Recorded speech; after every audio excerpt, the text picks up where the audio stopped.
周日佛說時光第一集命運的鏡子。今日讓心靜落嚟，聽下佛說嘅智慧。欲知前世因，今生受這事；欲知來世果，今生作這事。呢一句偈語出自《三世因果經》，雖然並非佛陀親口所說，但其思想與佛教核心教義因果律與輪迴觀高度契合。佢提醒我哋，人生所遇並非偶然，命運所致皆有因緣。今生嘅你係邊個嘅結果？你今日嘅喜與悲、順與逆，可能係你過去某一世嘅選擇與行動所種下嘅因。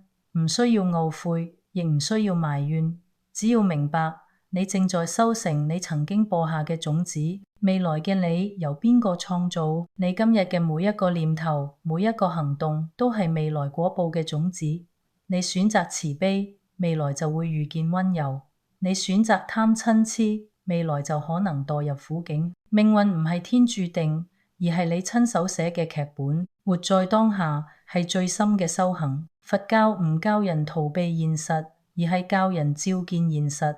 當你真正活在當下，你就開始掌握命運，唔再被過去牽絆，唔再為未來焦慮，而係喺此刻種下善因，修心養性，利益眾生。本周金句：若人欲了知，三世一切佛，應觀法界性，一切唯心造，一切皆由心造，命運亦然。